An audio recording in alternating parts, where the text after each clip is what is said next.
Welcome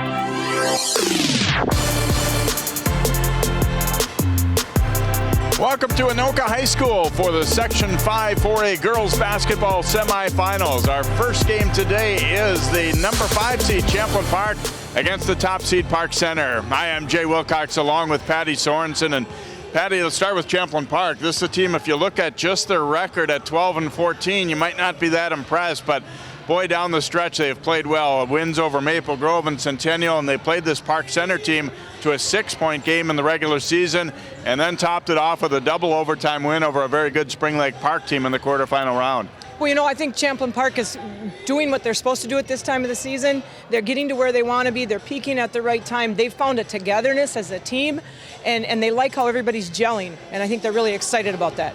Park Center certainly has had an outstanding season. They've been one of the top 10 teams and top 5 teams really for most of the season in Class 4A. And they're looking to get past this round. Obviously, last year we remember that they were upset by Spring Lake Park in the semifinal round. This time they did not get the rematch with the Panthers in the playoffs, but they know this Champlin Park team well. Park Center, they're looking to take care of business and be playing for a section championship later this week. I'm sure they feel that that's where they belong, but they have to get past the team in the Rebels today. I agree. I'm sure last year's fresh in their memory of what happened. They're not looking past Champlin Park at all. They know they're a quality team. They've watched them. They know the game was close. I think they too are looking at, we need to control what we can control. Do our thing, our game. Don't try to push too far out of it. And if they do that, it should be a good game for them too. Let's talk about key players in this afternoon's contest, starting with the Rebels. And they're not a team with a lot of superstars, but Maya Fitzpatrick has really been coming on of late, including a great performance against Spring Lake Park the other night. Definitely. She's someone they can look to. She's a calm player. She can see the floor. She can do some things. She's composed. She doesn't get rattled too easy. And that's what you need out of a player, that's someone that can calm your team down, lead by example that way, and I think that's a very effective way for her to go.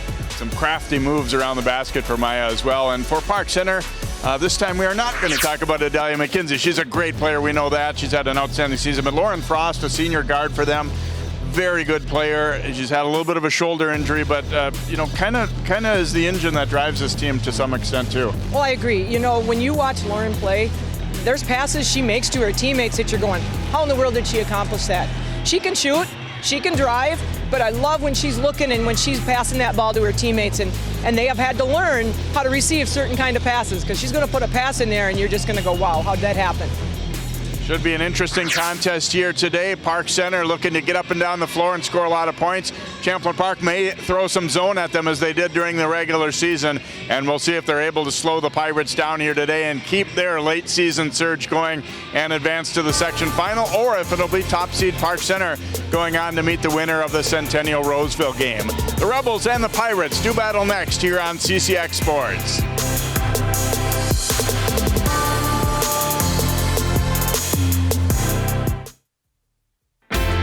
CCX Media, your source for great local programming, is now available on Roku and Apple TV. Our free app allows you to stream all 3 of our channels live. You also have access to a large on-demand library, including daily newscasts and full sporting events.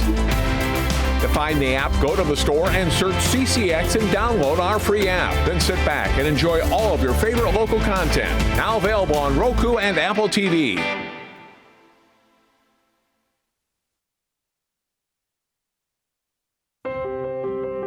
When I first saw a turtle, my heart was full. Now I'm anything but lonely. We had this deep connection, this heart connection. He just wants to be close to you and part of your life. Every day with Turtle is a perfect day. When I'm holding her, it makes me feel calmer. I think everything he does shows how much he loves us.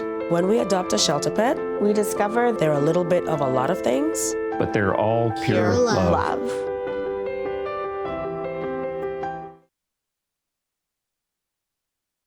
150 over 90. 180 over 111. 160 over 110. I had a stroke. Your blood pressure numbers could change your life. Lowering them could save you from having a stroke. If you've stopped your treatment plan, restart it or talk to your doctor about creating one that works better for you. Start taking the right steps at manageyourbp.org. Now I'm, trying to get better, stronger than ever.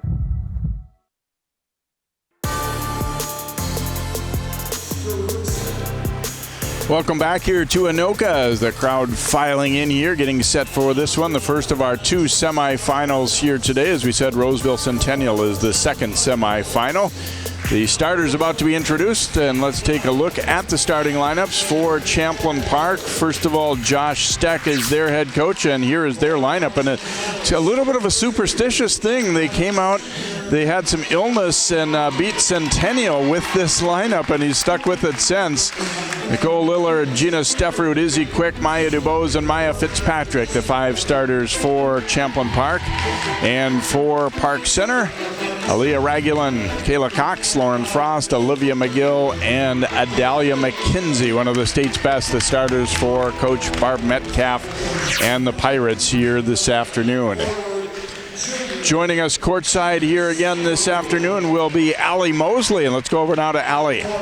Hey Jay, missing from Park Center's lineup over the last 6 weeks has been junior forward Tanae Griffin, who went out versus Centennial with a dislocated kneecap. Prior to that, she was averaging 11 points a game.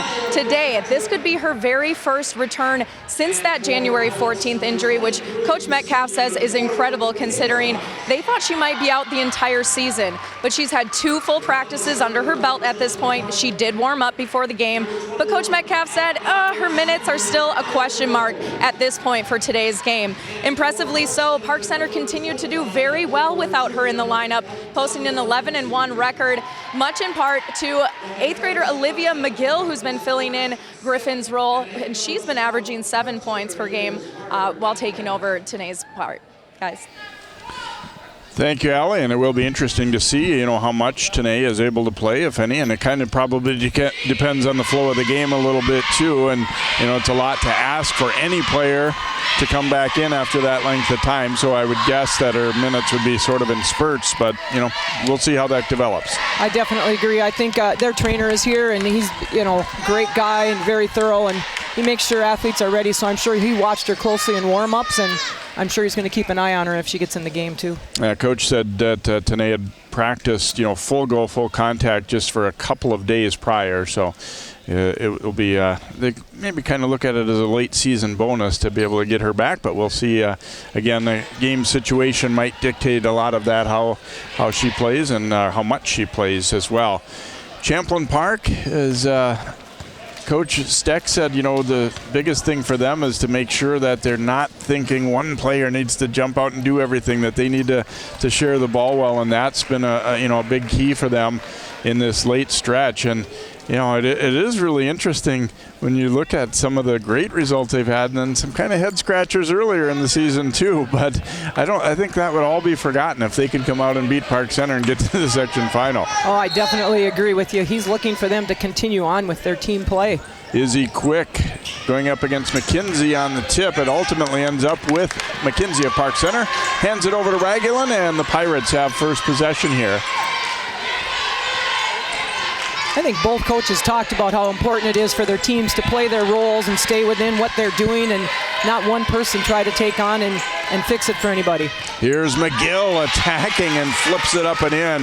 Got the layup to go as Champlin Park did start out in man-to-man. They may definitely see some zone from them today. I really liked with McGill on that drive. She finished her basket and immediately went and found the player she needs to defend. Here's Fitzpatrick attacking, couldn't get it to drop. Out of bounds off of Stefferud, so it will be Park Center basketball. They immediately went with Fitzpatrick looking to attack. Park Center overall does not have a whole lot of size. That's one area where Champlin Park, I think, does have a slight advantage. Not that they're the biggest team around either, but... Exactly, and one of my favorite players to watch play defense is Kayla Cox. She's one of the smallers, and she pulls up and ends up drawing a lot of the posts. Mckenzie a miss, but McGill gets the putback, and that was one of the biggest things Coach Steck from Champlin Park talked about, keeping Park Center off the offensive boards. Usually it's Mckenzie that they're most worried about, but that time it was McGill. Oh, and the pass goes through Stefferud's hands as Lillard got a little space and made what appeared to be a pretty good feed, but maybe some jitters at the start of the game.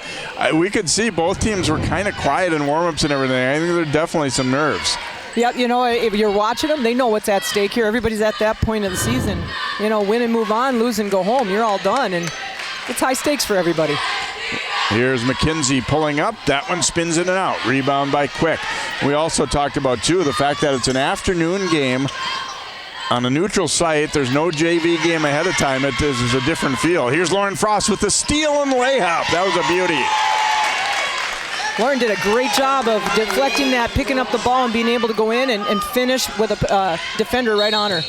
DuBose is fouled by Ragulin as McGill knocked it free briefly from behind, but then Ragulin getting into the body. Little Steve Nash here with the one-hand layup out front here as Frost protecting the ball with her body and laying it up and in. She's got a little flair to her game, too. She sure does. You know, she brought that out. It's just a nice stretch of the arm and lay it in off the glass. In for Champlin Park now is Michaela Counts, 22. She's got the ball right now with Cox defending her. Counts' pass knocked away by Mckenzie, but it came right back to Counts, and now she'll get it back from Quick. Frost got a piece of that one. Park Center getting into the passing lanes quite a bit. DuBose will shoot up a three. Oops, that one, nothing but air on that one. So the Rebels, a slow start. They're down 6-0. And that shot not close from their point guard DuBose, who's been battling a little bit of a sore ankle this week. You know, she came down with a little sprain on Wednesday night, but Coach said she's good to go and she's going to be there. Ragulin a step back three from the right side. That won't drop. Lillard getting to it. And Lillard finally runs it down. Now Counts. Rebels looking for their first points. DuBose driving, went with the left hand and way too hard off the backboard, but a body foul. I think it's going to be on Mckenzie. And that'll be her first and team second. There's one you kind of hate to see if you're the Pirates, because that was going to be a very high degree of difficulty shot. Yeah, she's driving in and it's way out, and you see Adalia come down straight across her arms on that one. Tough things, kids. You're trying to get the kids to realize you're going to go and try a block, but every time you come across when they're on the end, you're going to get called for that. DuBose misses the first free throw, so Champlin Park still looking for its first point of the afternoon. In and out here, kept alive though by Quick over to Fitzpatrick, but short with that one. McGill pushing the pace here for Park Center. McGill attacks, won't go though, and Counts grabs the rebound.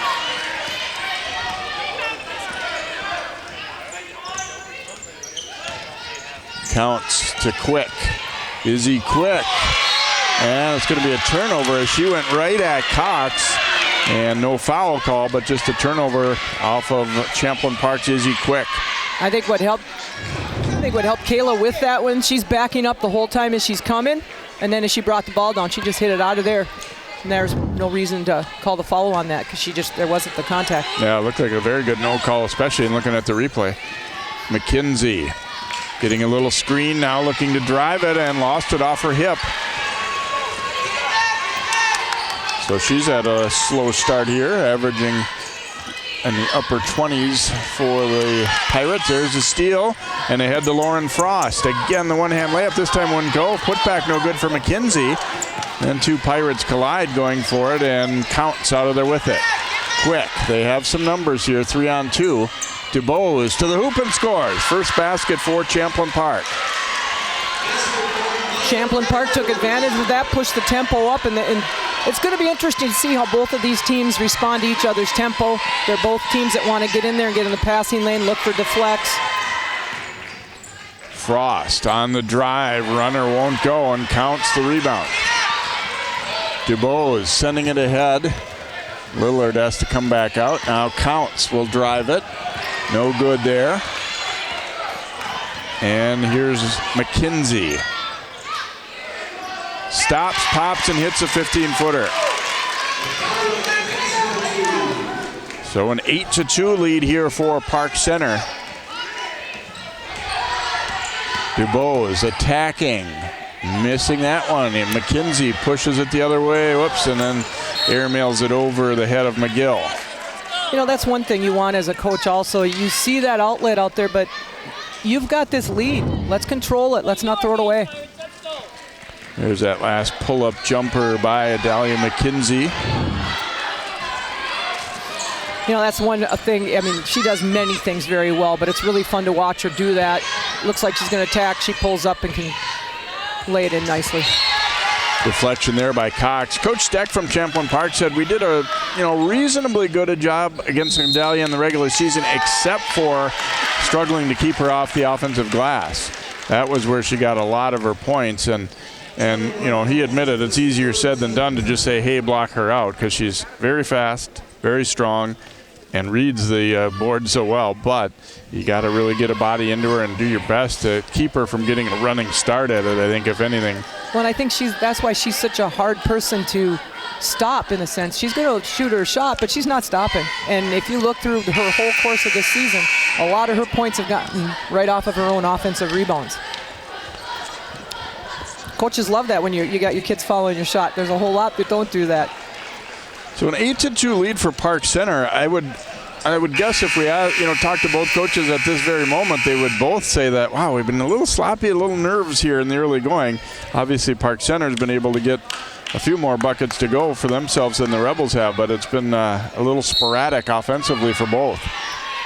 I think both teams are trying to get their momentum going and sometimes pressing a little too hard. There's Ragulin getting up to get a piece of that one. This is, I was thinking when, she's guarding DuBose, and this has got to be one of the very rare games where Maya DuBose says, you know what, I've got the size advantage on my player defending me. That is true. A little trapping defense here for the Pirates out of that inbound. Here's Count shooting from the left side. That is way off target, and Frost the rebound. Frost will stop and pop and hit. Got Fitzpatrick to back off with that little stutter step dribble. So a 10-2 lead here for PC. Here is Fitzpatrick shooting, and that's an air ball. Wow, they have had 3 outside shots that, have even been bad by air ball standards that aren't even close. Another look at Frost here as she saw a little bigger defender on her, and she knew Fitzpatrick probably was going to struggle to move her feet to keep with her. She did a good job of taking advantage of Fitzpatrick taking that one step back and seeing that and realizing that was the time to pull up and take her shot. Quick. Oh, wow. Tough layup as she had to catch that and go right up. And Izzy Quick finishes it there as they look to push it ahead and get the layup. I thought she was going to run out of room and just barely got it in. I did too. She did a great job of finishing that. Frost the miss, and we will get a foul call against the Pirates, it looks like. Went for the offensive rebound. See if this will be on Mckenzie. It'd be her second, and it is. Wow. Mckenzie will pick up her second as you get a look at that nice layup by Izzy Quick. Just staying total in control of her body to be able to finish that. Nice job. So that's something to keep an eye on. Adalia Mckenzie quickly picking up her second foul there for Park Center.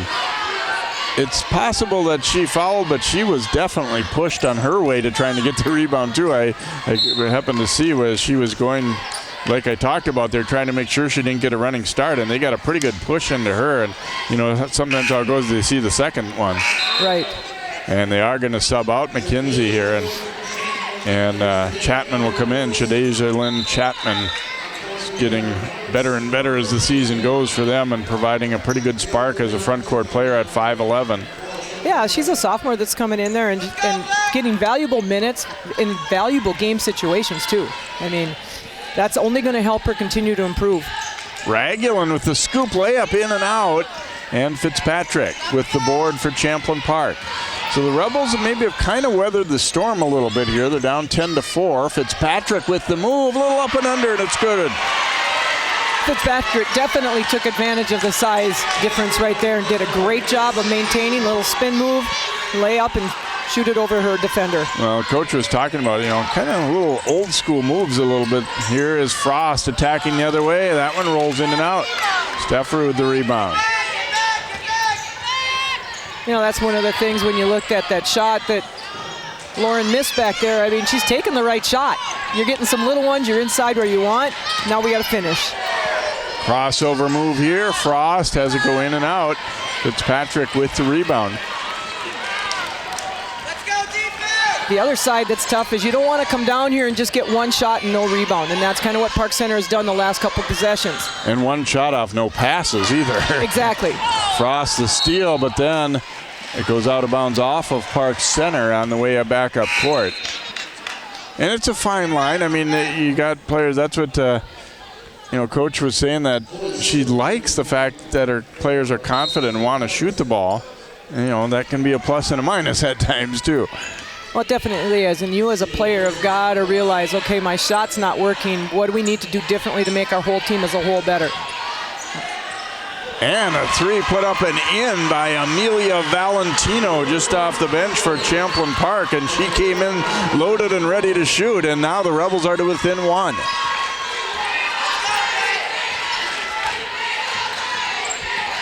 Ragulin, the drive, layup is good. Ragulin at just 5'2", able to get all the way to the rim and score it.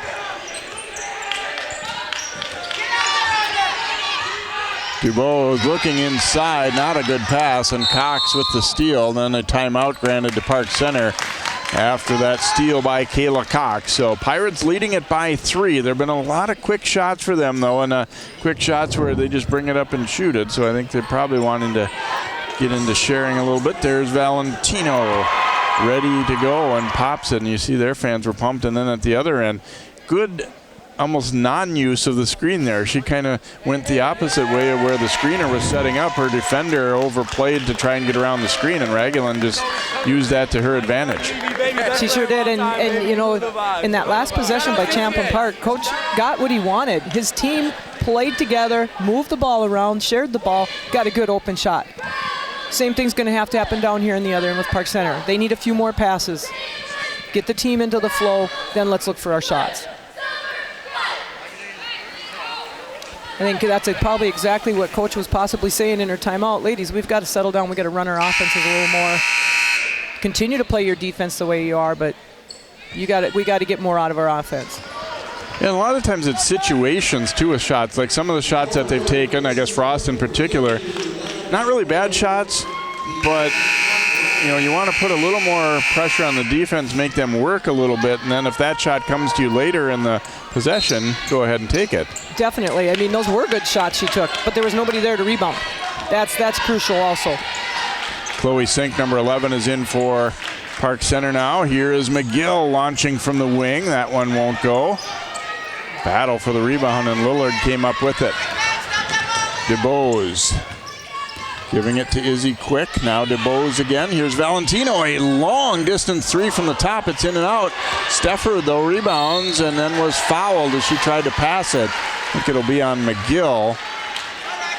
Getting a piece of the arm as Stefford tried to kick that ball back out. That's the one thing you're seeing. Park Center is very scrappy. They're going after all the loose balls and things like that, but you got to be careful because sometimes that's where you're picking up your foul. 4 fouls on the Pirates, 0 on the Rebels so far. Valentino a fake, and then she'll reload and shoot it. No good. Dubois is up for the rebound.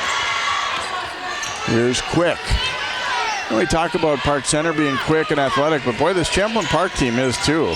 Definitely. That's one thing both teams have. They both have quickness, and it's going to be interesting to see how they both adjust to each other.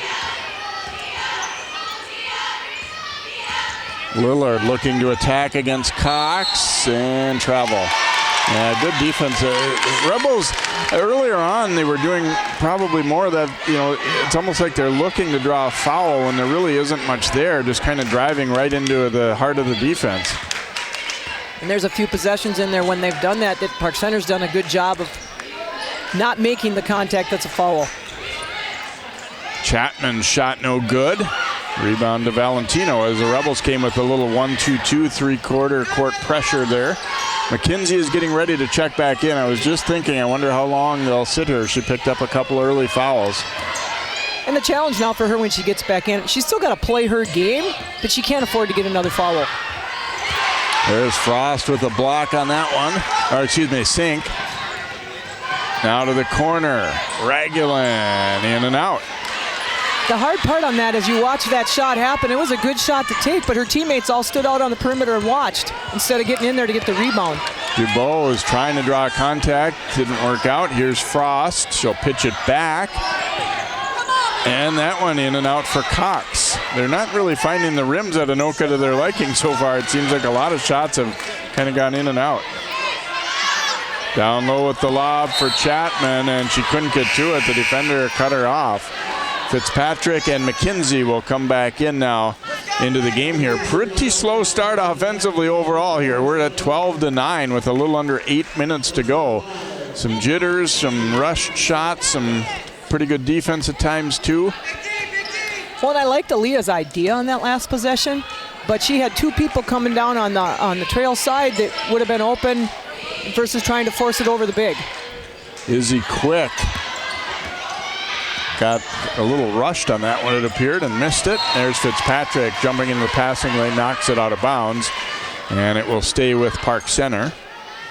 That's 3 good rebounds Chloe Sink has gotten as she's come in off the bench to help Park Center, and that's exactly what they need. They need some people to come in, get some rebounds, play some defense. Cox inbounding here for Park Center. Rebels score the ball some too, but I would say a lower scoring game probably more to their benefit than Park Center. I agree. I know Park Center likes to score.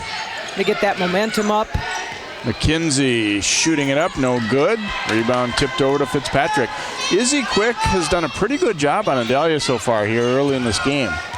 Just kind of staying in front of her, and she's got enough size to kind of bother that jump shot. Ragulin pushing it. Fitzpatrick knocked it away from her. It'll be Park Center ball, but they don't get an opportunity at a layup. You know, there's times like that as a coach you're going, okay, you can see you got a lot of people around you right now. Don't push it. Just get control. Let's get up and let's run our offense. Let's get a good quality shot off.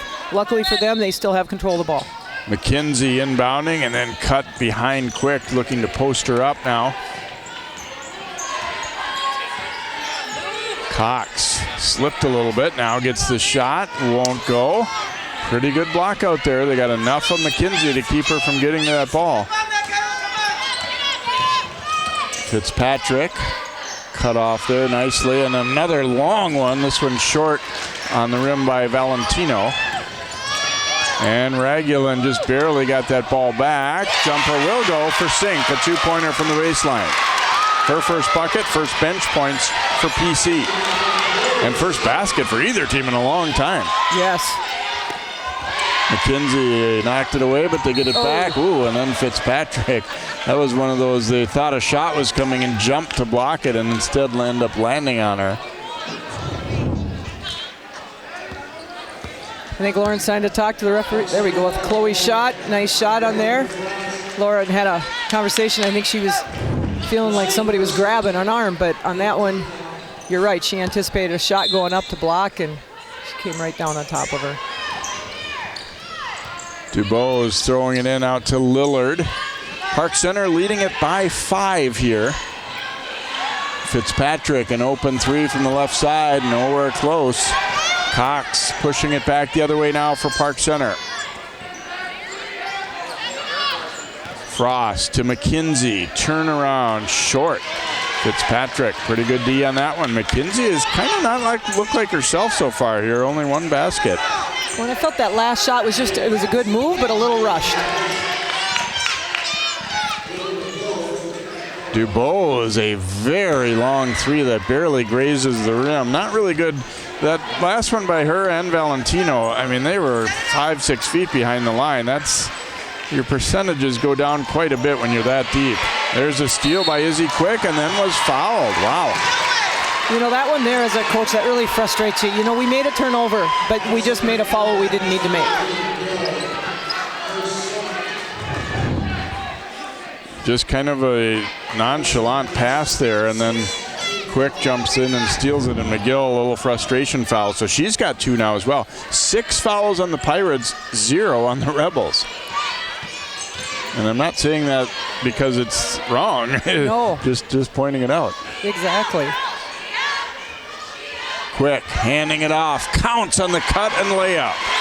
Nice offense that time for Champlin Park. Nice little exchange. Nice read of Counts going in for the basket and just being able to put it up and over. So under 5 to play in the first half, a very low scoring first half, 14-11 Park Center. Playoff games have a little tendency to be like this. Now we're going to get our first foul called against Champlin Park. It's going to be on Quick, I believe. I thought it was Fitzpatrick, but he signaled 3, not 1-3. So must have been coming off at the screen in there or something. And you can see that, they know Park Center, and they've been coaching them you got to be physical against this team. That's a 2 for Mckenzie, a long 2, trying to get herself going. She's really improved her shot. She's always been a great rebounder, great at getting steals and good inside attack, but her outside shot's gotten better. There's Izzy Quick finishing off the feed from Fitzpatrick. And right now, if you're Champlin, you're doing a good job. You're keeping the game close. You're getting some good shots. You just need to work harder and keep your defense going and try and keep Park Center off. Quick jumping out in the passing lane, got a piece of that one. It'll stay with Park Center. That was a smart decision by Adalia. You could see that she wanted to go after it and then kind of realized it was last touch by Champlin Park. Remains Park Center ball. Kind of like Izzy Quick looks like she's not intimidated by the challenge of going against Mckenzie. It's more like, I want this challenge. And that's what's fun. A lot of kids want that challenge. Bring it on. I'm not going to be intimidated. I'm not going to be scared. I'm going to play ball. She's doing a great job tonight. Frost, step back, banked in and out. DuBose the rebound, and she'll push it right up the middle.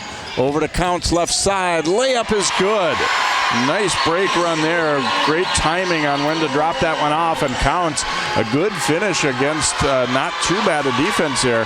So a 1-point game. Champlin Park fans on their feet as they're excited about the way their team has rallied. Now we're going to get another hold against Quick, and that's a big one. Obviously they haven't picked up many fouls, but they've picked up 2 in a row against the player who's been doing a nice job on Mckenzie. Izzy Quick. Watch DuBose.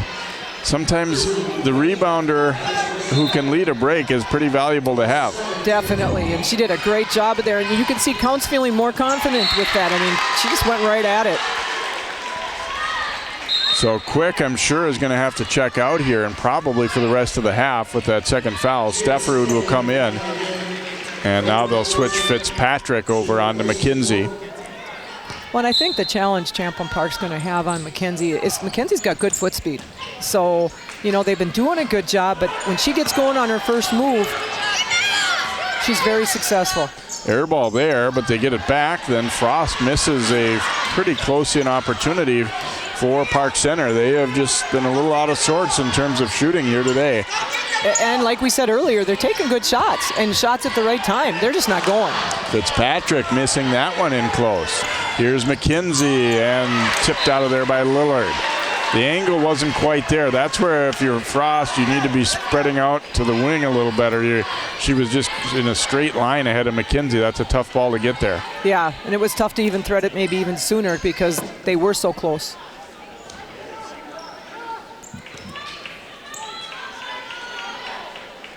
So it'll be Frost getting set to inbound. They are going to allow the sub, Sink, to come in, and McGill will check out here for Park Center. 3:01 to play in this opening half. 16-15. Top seed Park Center leading number 5 seed Champlin Park. Cox will give it right back to Frost from the corner, and it's short. And that is officially a jump ball, and a possession arrow favoring Champlin Park. Hey, there's Mckenzie getting up to tip it in. She might be the only player on the court who would be capable of doing that.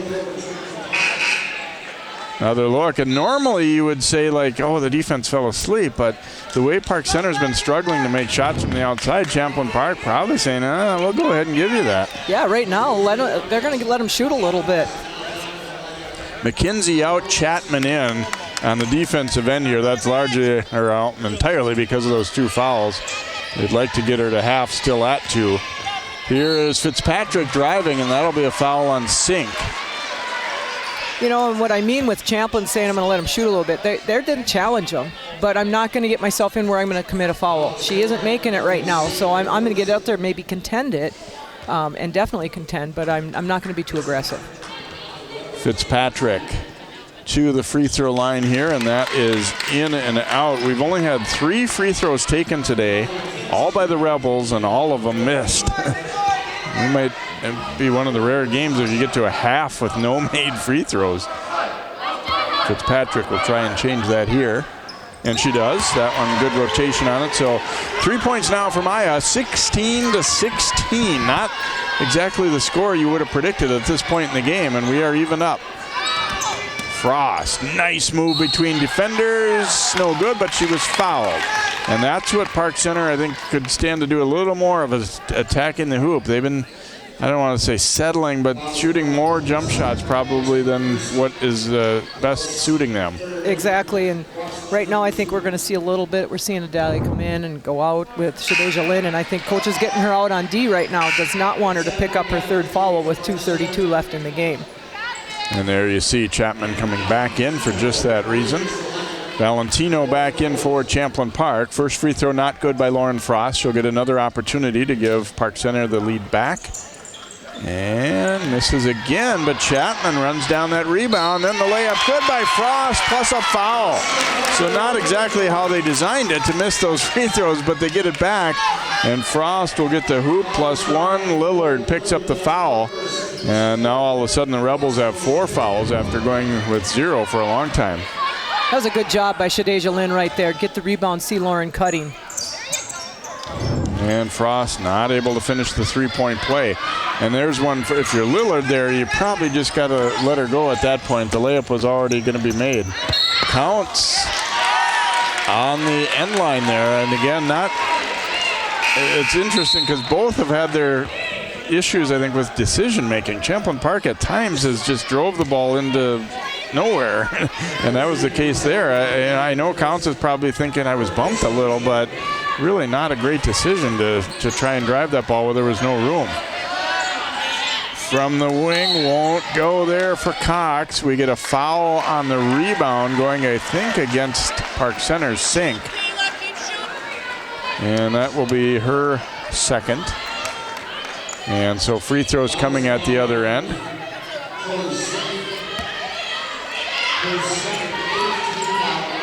Counts will shoot. We'll get another look. They're blocking out right there. A little push in the back. Yep, that was actually a pretty good call. Yep. And I know it doesn't look like all that much, but when a player's just about to start jumping and you get that nudge in the back, you can send them flying. Yes, it definitely. But Rebels unable to convert on the free throw. The teams have been, frankly, awful from the line today. One made free throw. And I would say that's pretty uncharacteristic for some of the people that have been at the line. They've been pretty decent at the line, and today, that's where your little bit of your jitters come in. Oh, a nice play by Cox, or by Frost to keep that alive, and then the jumper knocked down by Ragulin. The lob to Frost was pretty high, and all she could do was tip it back to her teammate, and ultimately leads to a hoop for Ragulin. Counts, spinning into the middle, travel. Ooh. There was ultimately some contact, but I think the travel came first, is what the way the whistle sounded pretty early in that sequence. And Coach Stack, I think as much as anything, sticking up for his player right there. Let's see. Yeah. Could have gone either way. Yeah. So Pirates by 4, under a minute 20 to go now in this first half. Ragulin giving it back to Mckenzie. She'll shoot up a 3, and it is good. Adalia Mckenzie, first made 3 for the Pirates. She has 7, and now the lead is 7. They've scored 7 in a row. Fitzpatrick lost the dribble. Now the runner no good. Offensive foul, Maya Fitzpatrick. So things trending well for the Pirates on these last few possessions as they get the hoop at one end and then take the charge on one of the Rebels' best players. Well, they were having Shadeja up there ready to go in for Adalia, but they're on offense right now. See if Park Center might think of holding for one shot here, up by 7. That's not something they normally are accustomed to taking long possessions, but we'll see. I don't think so, though, the way it looks. Frost back out to Ragulin. Maybe that's not really a thing anymore. I admit I'm an older basketball fan now. Well, no, I agree with you. There's a lot of teams that you see that want to take that last shot, and will work for it, but there's a lot of more kids. You see coaches calling for that, and the kids just, I don't know what's happening in the head at the time, but they're going for it. Well, the Pirates turn it over in front of Champlin Park's bench, so Steffrud will come in and Lillard out here for Champlin Park, so now they may get an opportunity perhaps at the last crack at it here. 26 seconds to go. They are down 7. Not long ago it was tied at 16, but the Pirates have put together a little bit of a surge here. Fitzpatrick flinging a one-hand pass between players. Bad turnover there. They give it right back.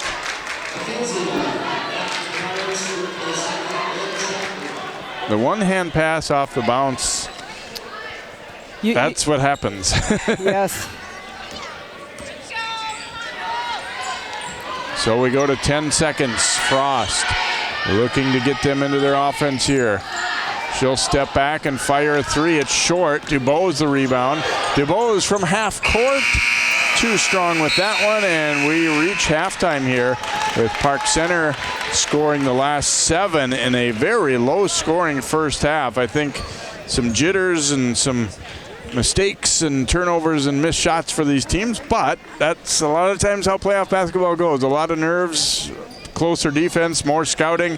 It leads to some low-scoring games sometimes. Let's go over now to Allie with Coach Stack. Coach, what did you see in your team's first half struggle to get points on the board? A lot of one-team basketball. I mean, we talked about how well we can play together if we play together, but a lot of kids are just doing their own thing right now. Not enough offense, not enough player movement, not enough ball movement. So what do you go in the locker room and tell the girls to try to spread that out more evenly and come out playing a much different game in the second? You know, the big thing is you just got to work the basketball around a little bit more. It's stuff we've worked on all year, and it's stuff that I'll talk about calmly here at halftime. Defensively, you guys have been able to keep this close. What did you like in that first half? I like that we were rebounding. I like that we were able to keep kids in front. I mean, Park Center is very good. They're going to score points. I thought we were limiting transition points very well. O-boards was key coming in, and they haven't had that many O-boards. Thanks for your time, Coach. Thanks, Allie, and thanks, Coach Steck. And obviously not terribly happy with the way they've been spreading the ball around, but I thought until the last couple minutes, they would have had to say, we're feeling pretty good to be as close as we are here with this Park Center team. So, 23-16 Pirates at halftime. We will take a timeout, come back with some first half highlights and more. We'll be hearing from Coach Metcalf coming back into the second half as well here on CCX.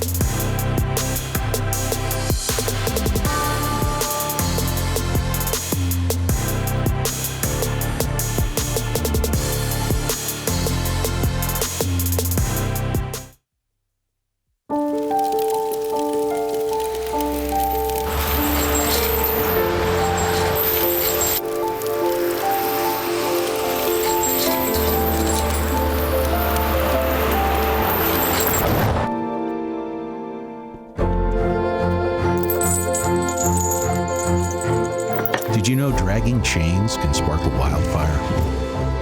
Only you can prevent wildfires.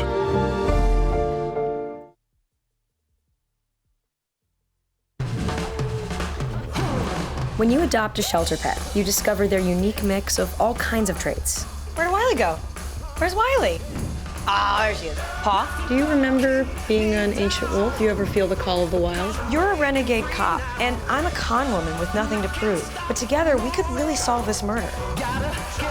They're a little bit of a lot of things. But all of them are pure love.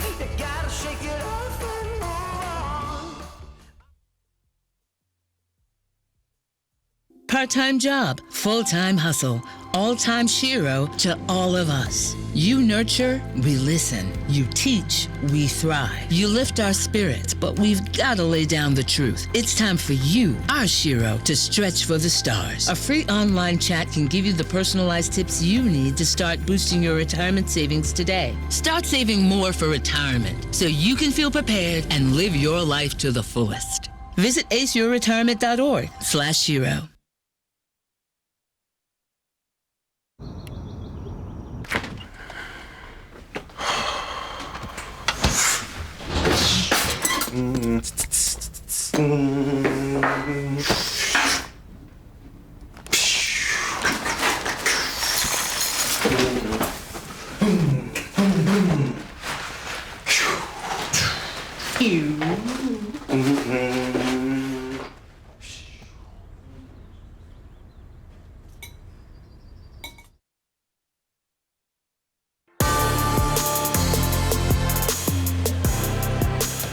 Welcome back here. One of the younger fans on hand here at Anoka High School for the Section 5 4A girls basketball semifinal matchup here. Top seed Park Center leading 5th seed Champlin Park 23-16. As we take a look at some highlights from the opening half of play, it was kind of a ragged start for this one for sure. Olivia McGill had the hot hand early with a couple of nice hoops for Park Center, including that one, and then a steal by Lauren Frost, and she'll go in all the way, lay it up and in as Park Center scored the first 6 points of the game. Mckenzie had a very slow start, but did knock down that jump shot right there. And then it's Frost pushing it, and she'll go between the legs, a little crossover, and then pops the jump shot there for Park Center. DuBose swinging it ahead. Izzy Quick finishing nicely there as she tumbles to the court. And then it's Fitzpatrick with the spin move and little scoop layup as well there. The Rebels really got things going. They started very slow, but then they had a nice surge and they ended up tying it up. Valentino right off the bench buried in a long three there. And Mckenzie did not have her typical first half, but started to get going a little bit later in the half and making a couple of shots, one of them a three-pointer there for the Pirates. So she ends up with 7 to lead PC. Frost at 6, Ragulin and McGill at 4. Quick and Counts with 4 points, Fitzpatrick and Valentino with 3. So it's not often that you have only 16 points and you're still right in there at halftime, but so both teams looking to get it going offensively a little bit as we get into second half play. We'll take a timeout. We will come back with more of our coverage here of the Section 5 4A girls semifinals here on CCX Sports.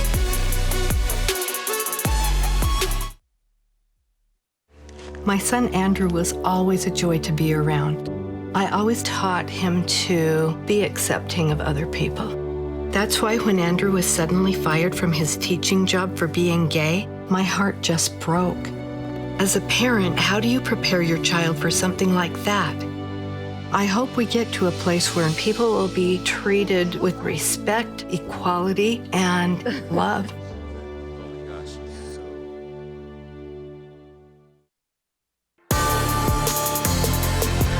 Welcome back. Dane Danger from the Park Center boys team on hand here at this one. Let's go over to Allie now with Coach Metcalf. Coach, how did that first half go differently than you might have anticipated coming into this one?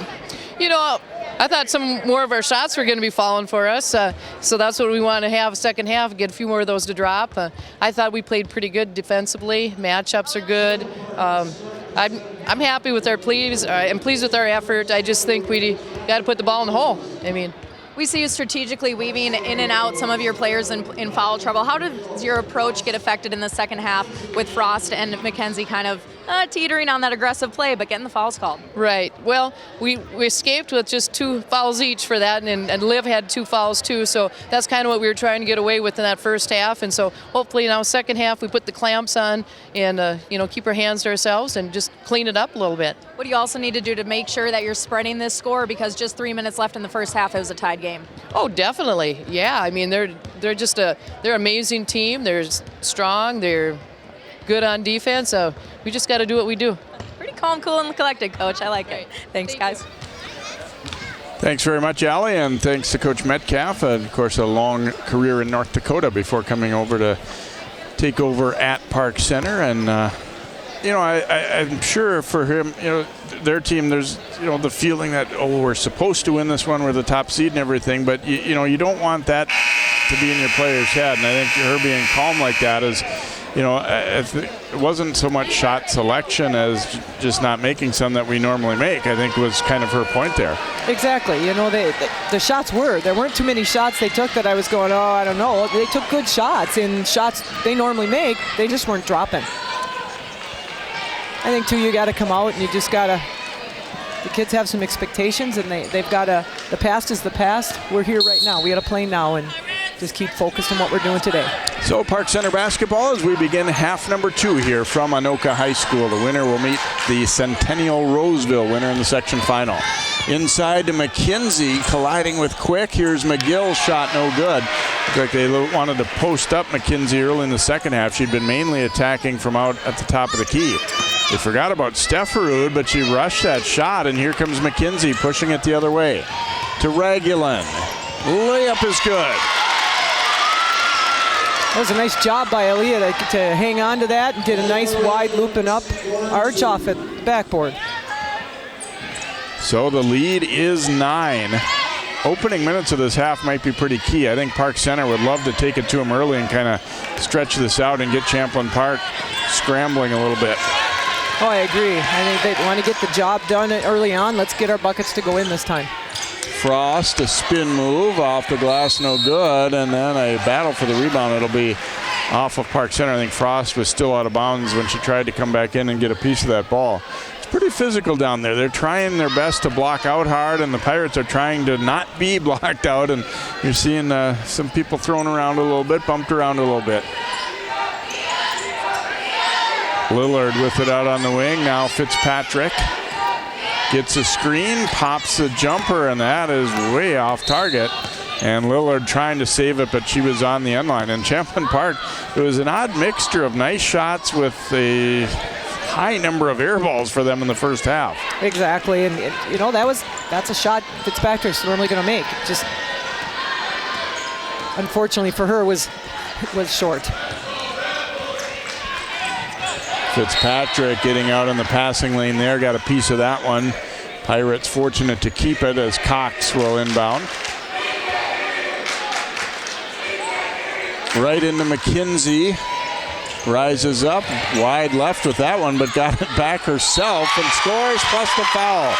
Mckenzie, that first shot was not close, but she was so quick to go get it. She knew where her miss was going to be there. And I think it'll be on Quick here, so that's the third on Izzy Quick. And that's where Adalia is very dangerous. I mean, she's going to get a rebound. She's strong enough to get herself back in, gets and lays it up, and draws the foul. And that's pretty big to have the third foul early on Quick. I thought she did a really nice job on Adalia for most of that first half, but now has 3 fouls. And so it's going to be an issue. There's Mckenzie getting a piece of that one. There's with Adalia on that. She's got such a vertical and leap. She was able to jump over and tip out without making contact. Disrupt the play, make them restart. Long inbound to the backcourt here to DuBose.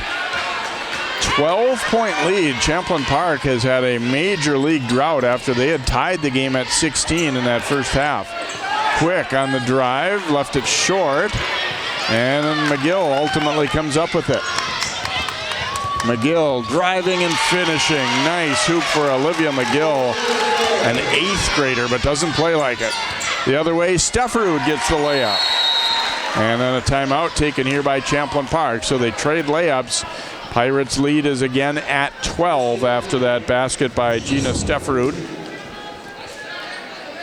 Watch McGill kind of go coast to coast with this one. And I think a good example there, we saw it was Mckenzie who was out to the right side. She gave her some space.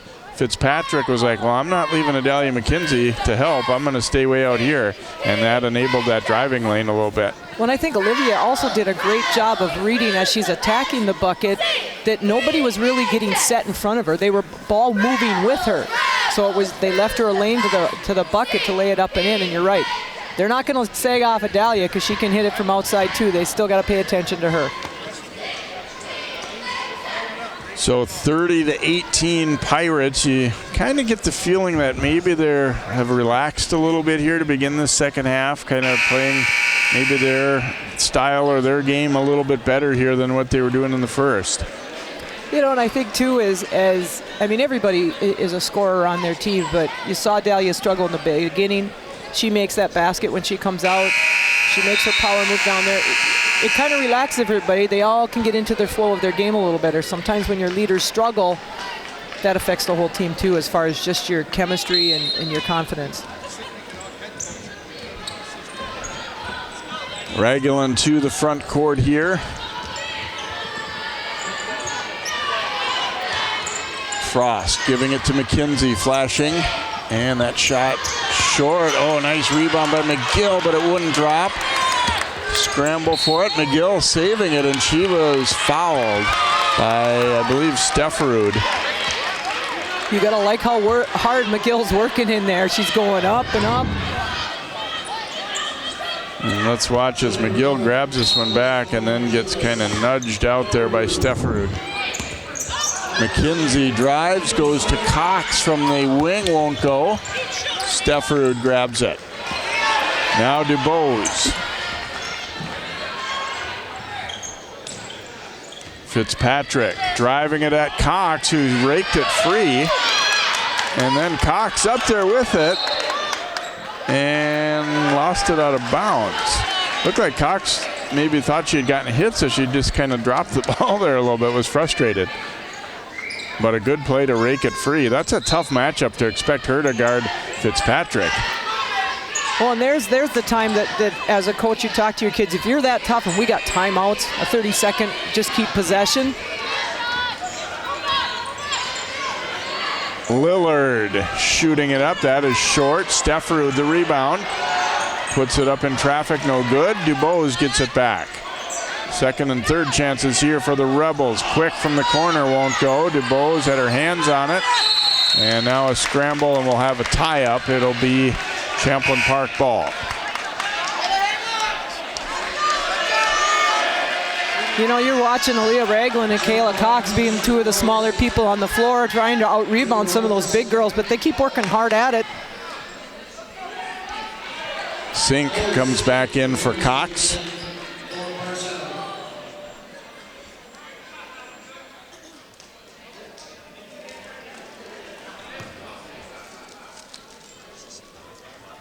And Cox subbing out, I think, was getting a little bit of a warning about complaining to the official there. They didn't tee her up, but letting her know that they didn't approve. Here's Fitzpatrick driving to the hoop, and she is fouled. That'll be Sink picking up her third.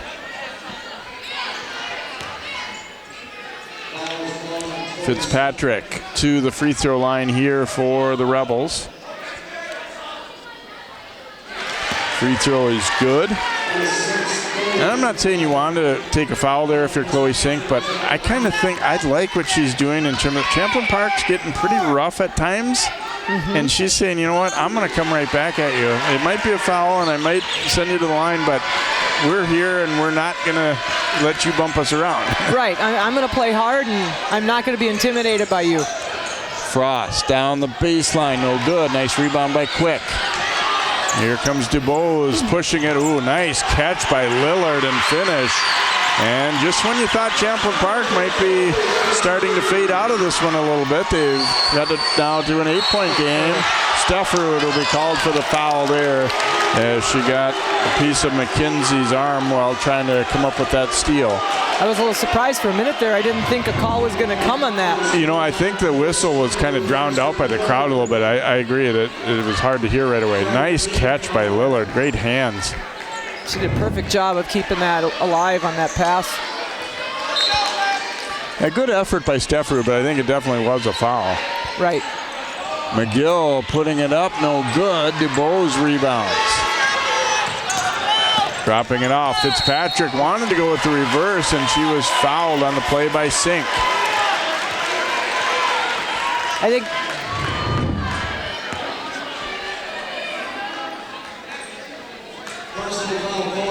Guess clipped her leg a little bit there, perhaps. That's a fourth on Chloe Sink. Fitzpatrick was running out of room on the baseline and makes the free throw. Looked like it maybe could have been a no call there, but right. And a timeout taken here by Park Center. Rebels fans excited. Fitzpatrick made the first free throw there, back to within 7. Champlin Park, don't sell that team short either. They're a pretty good club, and they're, you know, when they got down by 12, you were starting to think like, well, maybe that first half was as good as it's going to get for them, but they have chipped away and fought back in it. Well, and I think the thing they have going for them and going in at half and even talking, it's like, what have we done to be successful so far? We've done it together. We've done it by moving the ball, playing team. And we're seeing that. They're coming out. They're being more patient. They're looking for each other. They're seeing some things happen. Park Center had success when they first came out because you saw them be a little more patient, and now they're almost pressing a little more and taking, instead of getting everybody touching the ball, taking some quick shots that unfortunately aren't dropping for them. Yeah, and in that regard, this one, not to bring up bad memories for the Pirates, but in that regard, offensively, they look a little bit like they did in the semis last year against Spring Lake Park, where it just wasn't quite clicking. And well, you know, they just got to believe in each other. They know what they can do when they're together, and together they're pretty tough to stop. So it's just relax. You've made some mistakes. That's all right. Let's just play good, hard defense, and let's run our offenses. Fitzpatrick forgot that she was supposed to be at the free throw line. She was getting set up, and a little smile there. It's not all that often that you see a timeout between a pair of free throws like that. And Fitzpatrick 4 for 4 at the line, as both teams were really struggling at the free throw line the first half. Raglan is trapped and is tied up. Held ball will go to Park Center, but I think they were a little surprised by the Rebels coming out and trapping them. Well, and I was kind of surprised that Aaliyah just kind of stayed in there on that instead of, you know, she hadn't used her dribble, trying to get out of it. Yeah, I think at this point, although I would say that's probably better than just throwing it away. Exactly. Here's Cox for the layup, and Stefferud says no way. Gets the big shot block there, so definitely a little momentum for the Rebels as they're within 6. And Cox thought she had a layup, and Stefferud arriving just in time.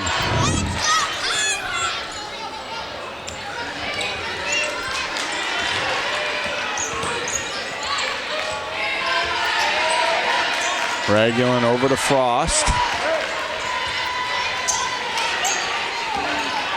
Raglan driving into traffic, too hard with that one. Fitzpatrick to rebound.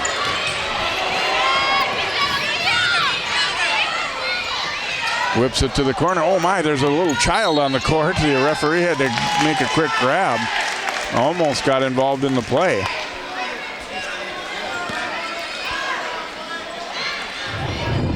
Well, you don't see this every day. Watch. Wow. Here's Frost. And the pass knocked away and right over to Fitzpatrick, but then she turns it back over. McGill into traffic, almost tied up. Big scramble for it here. Now we're going to get a foul on Izzy Quick, and that'll be her 4th.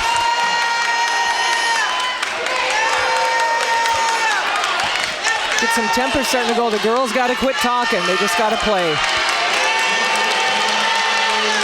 So 4th foul on Izzy Quick, and Josh Steck saying, hey, it's just a scramble, a loose ball, but he's not going to win that argument as Quick is called for the foul. And I think they're going to try and sub her out right away as Counts will come in.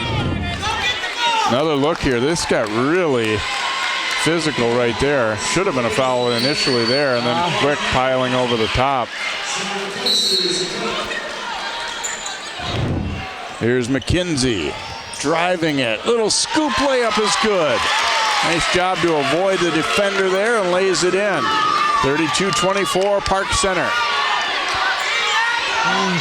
Counts cutting free and gets the reverse layup.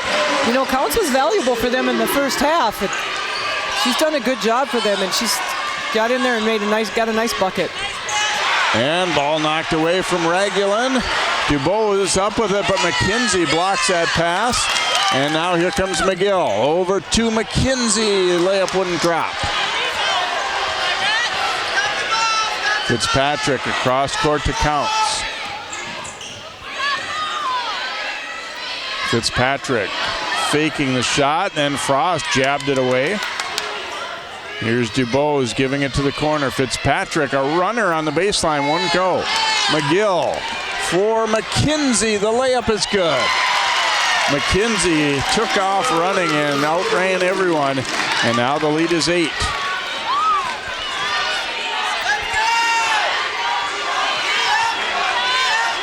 "12 minutes to go here, second half. The pace and intensity and sometimes tempers have picked up a little bit here. And again, I got to believe this favors Park Center if we get going up and down more.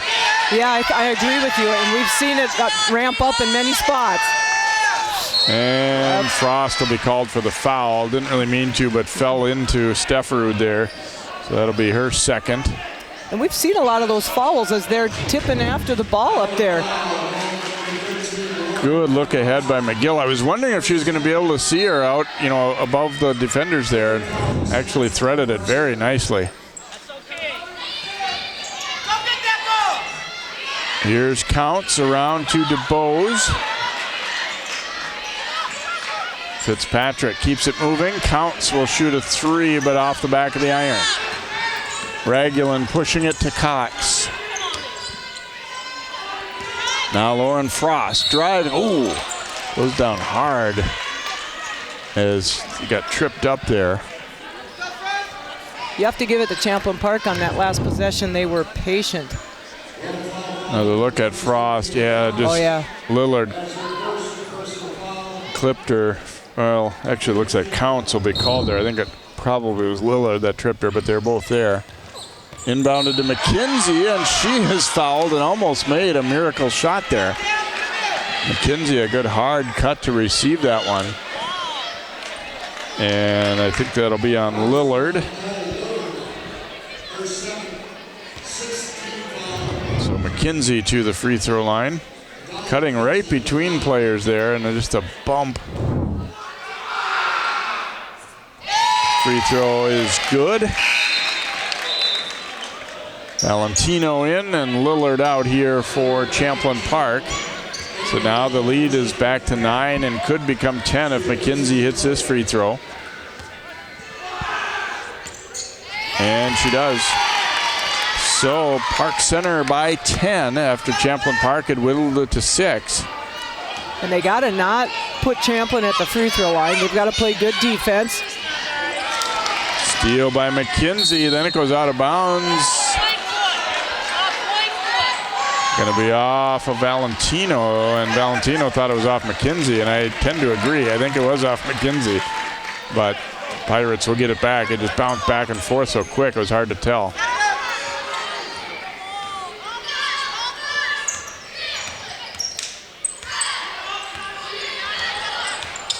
Frost down low, got it through to Mckenzie, then the pass is tipped, or excuse me, McGill, then the jumper by Cox, no good. Frost the rebound.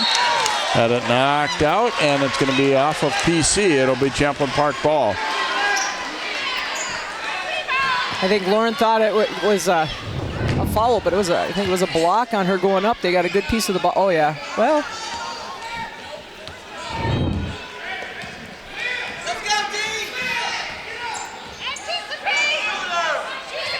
Counts down to Fitzpatrick. And I like what I'm watching with Champlin. They've got their composure still. They're just working the ball. They're not trying to force anything. Counts was bumped by Frost as she went to the hoop, and she'll go to the line. I think that's one of those things that she was going up past her. She came right across her. Timeout taken here by Park Center. So their lead is 10, but free throws upcoming for Champlin Park after the timeout here.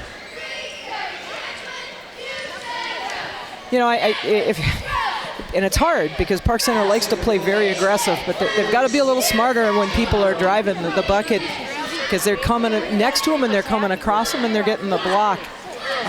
You got to lead. Play with your lead. Play good, sound defense.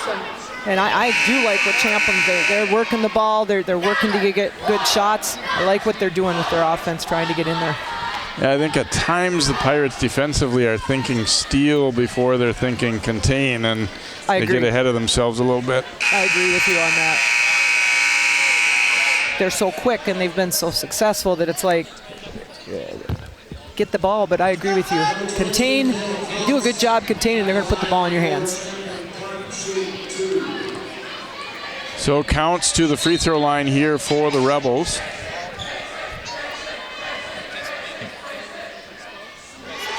Right on target.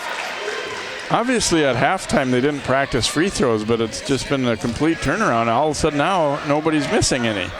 After the first half they couldn't shoot them at all. I think it's that first half jitters, tournament play. Lillard back in, Valentino out here for Champlin Park. So the pair of free throws by Counts makes the deficit 8 again for the Rebels here at 36-28, and they'll come with some pressure. Coming with a little 1-3-1. McGill throwing to Mckenzie. Little hesitation dribble, was fouled by Stefferud. Well, Park Center, I think it's a good lesson for them too. They're drawing a lot more fouls just because they're attacking more. And Coach Metcalf told us before the game, he said sometimes our team settles for too many three-pointers or long jump shots, and that was kind of the case in the first half, where now they're just putting a lot of pressure on the D. Exactly, and they're getting to the free throw line, and like you said, they're being more successful than they were in the first half. Valentino will come back in. So Quick and Stefferud both with 4 fouls now for Champlin Park. Remember, they started the game having 0 fouls compared to 6 for Park Center about close to the halfway point of the first half, I think, before they picked up a foul. And I think a lot of that has to do with the way Park Center was just settling for jump shots. Oh, I agree. And Park Center's quickness when they attack, sometimes it's tough for those kids to catch up defensively off of their first step from Park Center. Fitzpatrick dumping it down low to Counts, but she missed that one. They've scored on that a couple of other times. Here's Mckenzie, a little Euro step, too strong. Rebound is good by McGill. That was pretty. McGill went up and put it up without even coming back down. And then the Rebels, a pass that really had very little chance to be completed, as Lillard was the only one back there, and it was well defended.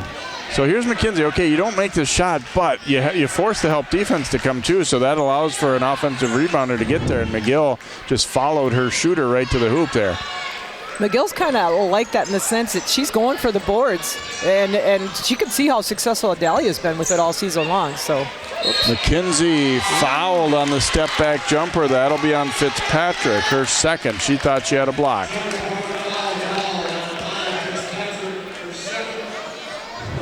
Mckenzie to the free throw line. Let's take another look there.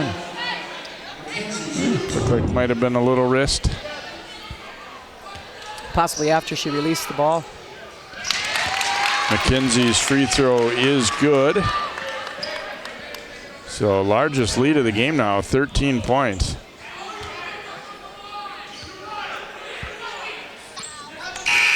And Mckenzie buries a pair. Izzy Quick will come back in with those 4 fouls for Champlin Park.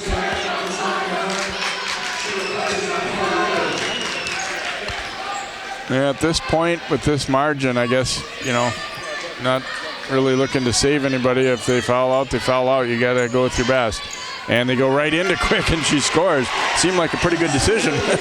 Well, and the way they're setting up and moving the ball, they keep doing that. That's exactly what they need to have happen. She got a good mismatch in size, good movement through the lane, and was able to put that up. So a 12-point lead for Park Center after that hoop by Izzy Quick of Champlin Park.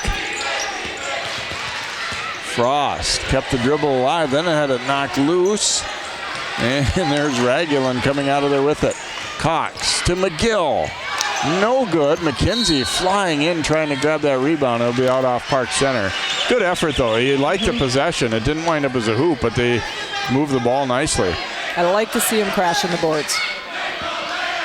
And they're doing a better job. If we look back to the first half, they were watching people shoot the ball, expecting it to go in. Today, the second half, now they're crashing. Valentino lets it rip, and that is good for 3. Much like when she just came into the game in the first half. No hesitation, and knocks that one down, and the lead is back to single digits now at 9. They could use a few more of those. Mckenzie looking to drive it, kicks over to an open Ragulin, and that's good for 3. Good pass there by Mckenzie. Ragulin did a good job of getting into the line of sight to spot up for that one. That was good team ball because it looked like Adalia had a good chance to put 2 in. She saw Leah there, and Leah put it up. No good for DuBose. Quick, though, grabs it back. Here's Valentino and gets the bounce on a 3. And then a quick timeout taken by Josh Steck. Valentino for 3 more, and then we're back to a 9-point game as the teams trade threes. Another look, Mckenzie driving it hard, but a nice kick as all the D came over to help. And Ragulin finishing it nicely. And then at the other end here, they get the offensive rebound. Valentino Well, you know, it's kind of your day when you get to bounce on one like that. Yes, exactly. And the Rebels pumped up again as they're back within 9. 7:47 remaining here. The winner goes to the section final coming up Thursday night. You know, on both ends of that, you watch the possession where Aaliyah made her 3, and Adalia did a great job identifying it, because anytime she attacks, people are coming at her. She had 4 players coming at her. She's got to have a teammate open. And you know, all of those kids can shoot it. She did a great job of identifying that. And boy, when you can shoot it in rhythm off a pass like that, I think your percentages go up than in some of the first half where they were, you know, maybe rushing it a little quick or just shooting it right off the dribble. Well, now I like Champlin's bringing a different press at him right now. Just everything to try and just disrupt, make it harder for Park Center to work. Mckenzie almost lost it and then goes in for the layup quick. I think kind of backed off of those 4 fouls. And Mckenzie, and then another ill-advised pass there for Champlin Park. You know, I think Champlin Park's thinking, you know, we've had some success on that. We've been able to get that pass out there, and that time it didn't pay off for them. Ragulin in a little bit of a trap there, and a steal. Now Lillard fouled by Cox as she drove it to the hoop. You know, as a coach, do not pick it up right here. You're in the perfect. You got the half-court trap, the sideline. Do not pick the ball up there. And I hate to say it, but also especially when you're 5'2". Sorry, Aaliyah. Yes. I know that isn't something you have control over. There's Cox called for the foul there. And Lillard's free throw is good. And obviously that type of press, that's exactly what Champlin Park is hoping to set up, is that somebody will pick that ball up in that spot, because obviously you've got the timeline to worry about. You can't throw it backward anymore at that point. Get out of there, Aaliyah. And another turnover as Quick intercepts that one. And I think that time if she'd have turned, she had the sideline to get down and get out of the trap.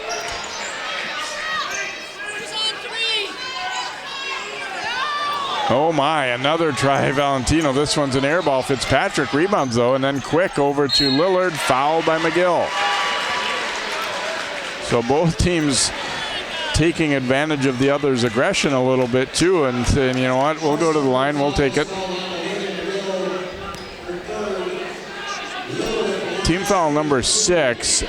Lillard though was in the act of shooting, so a 2-shot foul here. And I still can't understand how they could have been so bad from the line in the first half and so unbelievably good. No one has missed a free throw in the second half. Now I'll probably jinx it here, but and Lillard knocks down another. So 47-40. Again, like I said earlier, every time you start to think Champlin Park might be on the way out, they keep fighting back. And I don't want to make it sound like this would be the upset of the century if they won or anything like that. They're a good enough basketball team, despite their record, that I think everybody did expect them to give Park Center a good game. Ragulin shooting it there. That one is way off. Quick tracks it down. DuBose will throw it ahead for Lillard. That time it actually was there, but Lillard couldn't squeeze it. And so another turnover on an attempted fast break for Champlin Park. Champlin Park's not, like you said, they've beat some quality opponents. They're a good team. They're not backing down at all. I don't think if you're the Rebels, you ever want to say, let's not try for those layups anymore. But my goodness, they would have a much better chance to have cut this lead down if they hadn't thrown it away so many times looking to beat them up court. I agree. Mckenzie firing there, no good. Nice block out by Fitzpatrick. And counts into the front court. Lillard had it stripped away by Ragulin. Ragulin looking for Mckenzie. Catch, layup is good. That's where you see Adalia's strength. She has someone on her, and she's still able to get control, and then just a soft touch back up and over. I asked her earlier this year, do you ever get tired? Because it seems like she's the first one up and down the court every time. There's Quick with the layup for Champlin Park, and again, they are not going away. Mckenzie threw a double, but then the next defender, Quick, got her. DuBose, again they throw it away.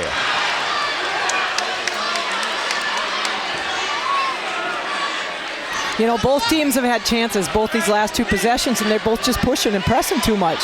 Get back and do what got the game, you know, got you your points.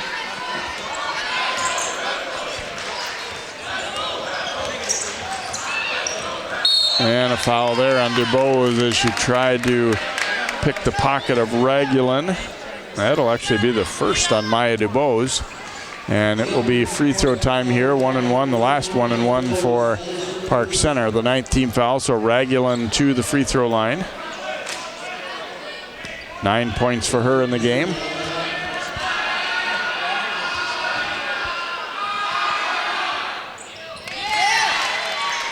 And right on target with that one is Valentino will come back in.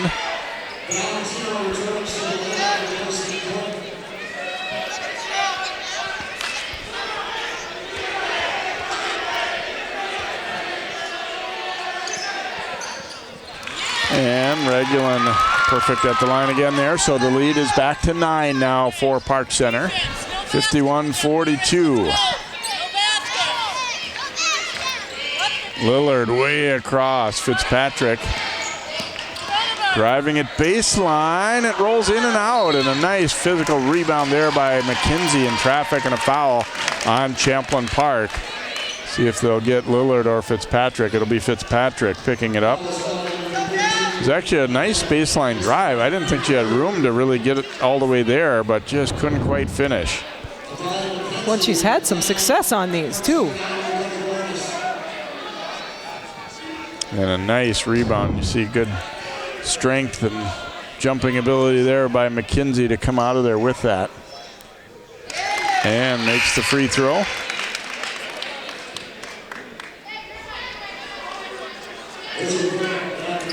.25 now, matching her number for Mckenzie after a 7-point first half that she was a little out of sorts, picked up a couple of fouls too. And knocks down another. So it's a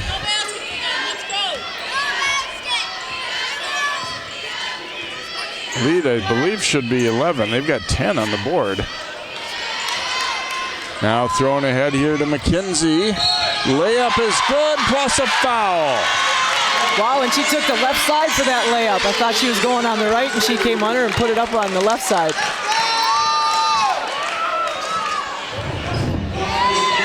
Fitzpatrick will pick up the foul. Great finish there by Adalia Mckenzie. And they've still got it up on the scoreboard as 54.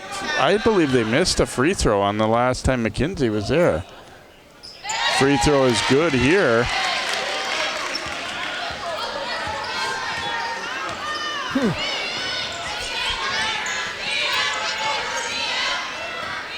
So under 5 minutes to play. Valentino launching and hits. Another, her 4th three of the game. She just came off of that and popped it. They've got to pay attention to that for them, and they got to keep looking for ways to open her up. And she didn't need much space that time either. Here's Mckenzie driving and kicking to Cox. No good there. Mckenzie the rebound and missed it. And then a tie-up, I believe. Yes.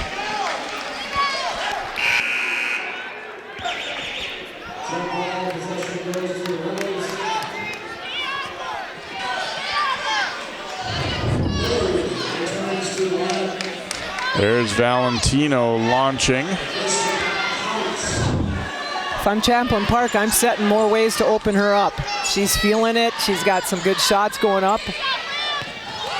Underneath, there is Valentino. Well, she can do more than shoot threes. Rebels to within 7. Oh, and a near steal there, and it is a steal. Quick. And McGill did a nice job blocking that one. McGill's got some fouls to worry about and just kind of held her ground nicely and blocked that shot. That could have very easily been an offensive foul there, and Quick. Yeah, she was pushing her the whole way. There's Quick missing inside, and Regulin the rebound. Mckenzie dishing to McGill. Oh, wait a minute. Ooh. She did a good job. She just attacking, getting to come to her, but she didn't control herself after the pass, and that's where she threw the offensive foul. Wow, Mckenzie will be called for the offensive foul, so no bucket. I have to admit, I guess I just kept following the ball and didn't really see exactly what happened after. That's a terrible call. That was bad. That girl went into her and was blocking her too. Blew that one. Would have been number 5 on quick if they'd called it a defensive foul too. Here's DuBose attacking and scoring with the left-hand layup. So it's a 6-point game.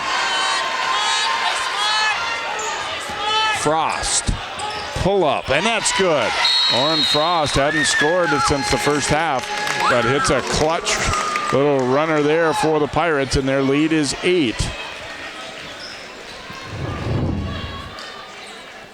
Threw over the pressure, and Frost just a little floater there. Lauren does a good job with her floater on that. She made a great decision there, and you saw the defense kind of hesitate, weren't sure what she was going to do at that time, which opened up the shot for her.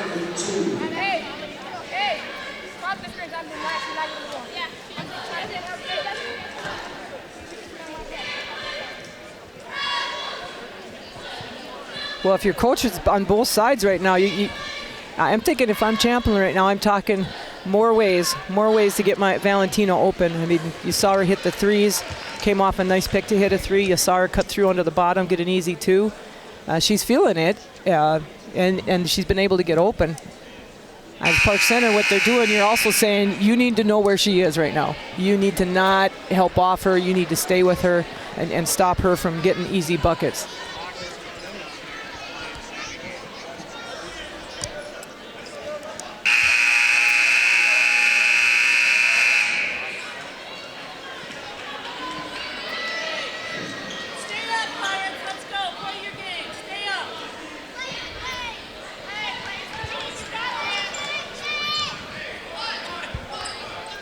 So it'll be Fitzpatrick inbounding in the backcourt.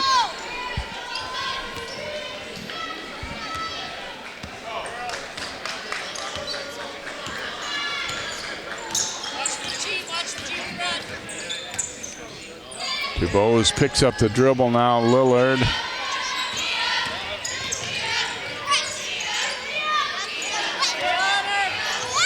Yeah, to keep on Valentino out there. McGill, you could see she was alert even way out beyond the line. You don't want to get caught off your feet like that last time, though. Lillard drives and was fouled. It'll be on Lauren Frost, it looks like. And so free throws upcoming here for Nikki Lillard. Well, I think you saw when she first made that move, Lauren had her upper arm. I'm not sure if that's what he was calling, because the rest of it looked as similar calls that they've let go before. So no good on the free throw, though, by Lillard. So first miss in the half here for the Rebels. Second one is good. So 57-50, although I still maintain that they missed a point for Park Center earlier on free throws of Mckenzie, but nobody seemed to catch it. Here's Mckenzie stopping and firing.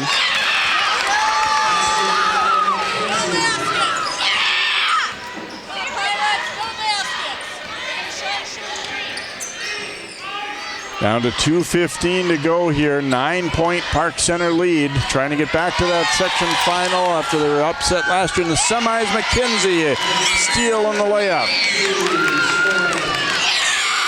11-point game. And Izzy Quick went up. Bodies hit the deck, but it'll just be out of bounds off Park Center as you can look at Mckenzie up with the steal.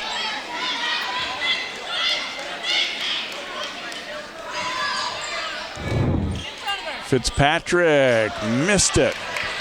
Mckenzie pushing it ahead to Frost. Hits the bottom of the backboard with that. You know, and I'm saying right there, Lauren, you got a big lead right now. Just get out, get the rest of your team. Let's get the best shot we can get. Let's not force it right now.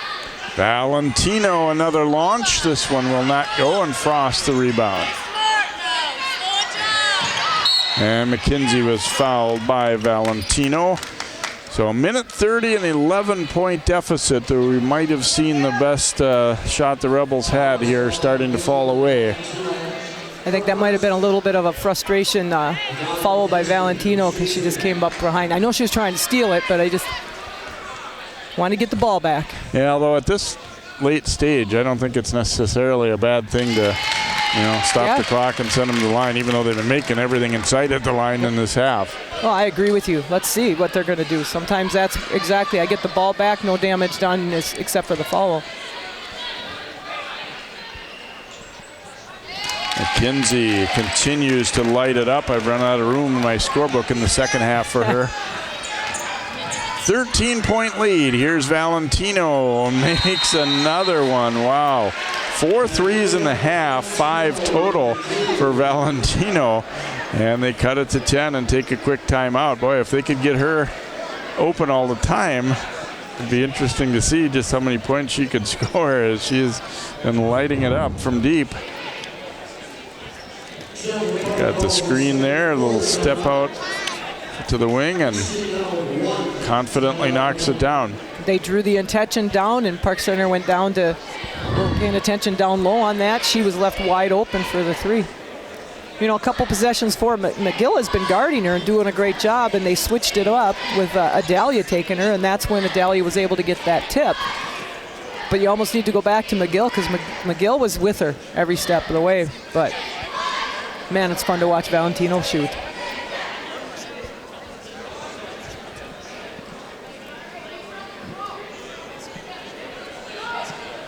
I'm anticipating they're going to run some more screens for her to try and get her open. And first things first, they'd like to see if they could force a quick turnover here. Exactly. They've at times have given Park Center a little bit of trouble with their varying trapping defenses. Yeah, I'll be interested to see what they pull out on it right now. And if I'm Coach Metcalf in that half, I'm discussing what we're going to break this press with, but I'm also going to discuss when we get the ball on our side, let's make sure we're taking the best shot right now. Mckenzie to Cox and then to Lauren Frost as they break the pressure rather easily there and then bring it back out. And a foul taken there by Lillard. Which for them, Lauren struggled at the line in the first half. That might be the person they want to see if they're going to put some pressure on. Yeah, she was 0 for 3. Hasn't been to the line in the second half, but if she follows suit with the rest of the game, she'll probably make these. And she does right there.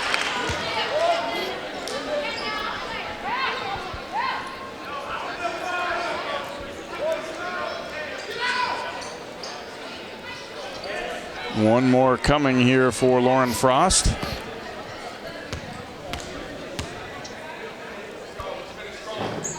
And they finally miss one. Yep. So the lead is 11. Dubois is into traffic, whips the pass over to Quick.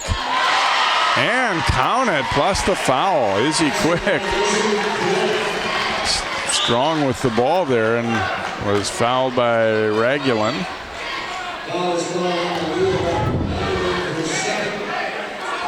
You see Dubois into traffic and then throws that one over. And we don't really see the finish there, but Quick bodied into the defenders. Misses the free throw though. So a 9-point game. Mckenzie to the front court. Under a minute to play now.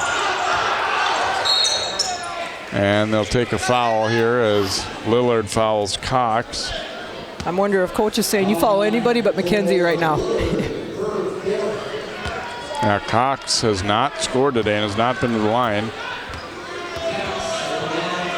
Which is unfortunate because Kayla's actually got a nice shot. She can hit from outside, but it hasn't been easy today for her at all to score a bucket. She plays such tenacious defense, and I'd like to be able to see her capitalize once in a while in here too. Misses them both. Rebels down by 9. Lillard over to Quick. On the run, won't go. Mckenzie the board. Ahead to Frost, and the layup is good. So that one will probably do it. Valentino had it partially blocked. Mckenzie then is fouled by Valentino.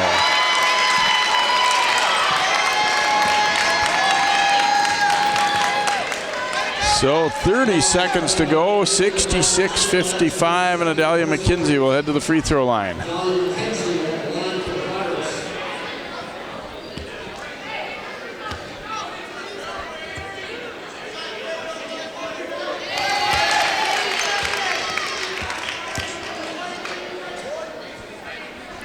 If you're Park Center, you're telling your girls, just play good defense. Don't put them at the line right now. And Mckenzie goes and gets it herself and scores. Park Center had nobody on the line for rebounding on that free throw, but Adalia, who was shooting the free throw. 69-55, little icing on the cake there. They want to get Valentino another shot up, but here's Fitzpatrick. And offensive foul.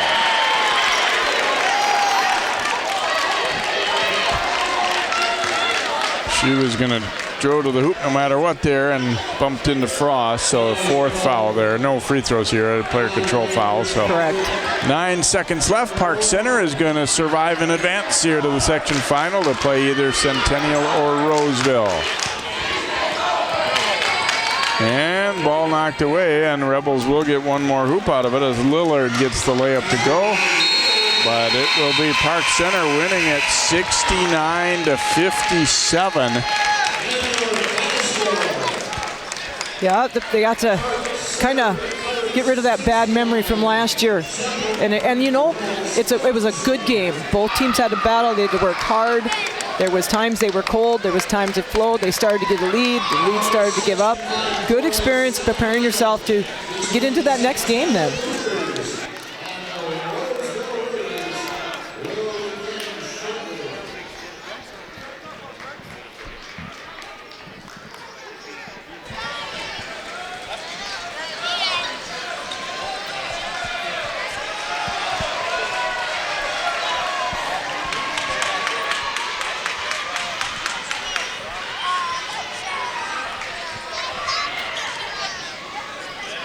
So the Pirates coming up with the big-time W here to advance to that section championship on Thursday.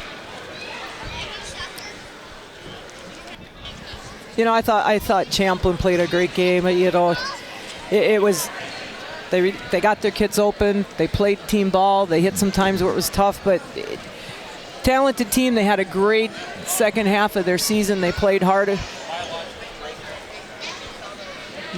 Let's go over now to Allie with one of the Happy Pirates. Yeah, I've got Aaliyah Ragulin here. Aaliyah, playoffs are just different. There's a different type of intensity because you've got everything on the line at this point. Today was no different. How are you guys able to keep pushing through this one and get the W? Well, after last year, especially losing in the semis, we knew that this year we had to be hungry and work harder. And Champlin's a really good team, so we give it to them, but we worked hard on defense, we hit our shots, and we played really good as a team. You talk about that defense. You had multiple stretches where CP didn't score any points for minutes on end. What was it about your guys' defense that was so effective today? You know, we play really good on the ball defense, so we pressure their guards, and we rebound hard, and we also get in the passing lane, so we make it difficult for them to give it to their teammates. High intensity game, got a little chippy in a couple moments there. How much fun was this one to play in? This is a really fun game. The close ones are always the best because, you know, it's whichever team pulls through and works the hardest, and that was us tonight, and I'm really proud of my team. Ranked 4th in the state, you guys now advance to the section finals. That's the game with everything on the line. You advance to state after that point. What's the best thing you guys have going for you guys right now? Definitely our defense and how fast we are pushing in transition, so I believe in our team, and I know we're going to pull through. You played a great game today. Congrats. Thank you so much.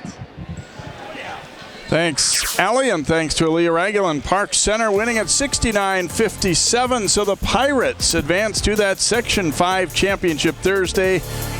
They will be meeting Centennial or Roseville, and congratulations to the Rebels. They won that first playoff game in 2 overtimes and gave Park Center a run here today, but their season will come to an end this afternoon. Hope you've enjoyed this one here from Anoka High School. For Patty Sorensen, Allie Mosley, and all of our CCX Sports crew, I'm Jay Wilcox. It's Park Center advancing to the section final.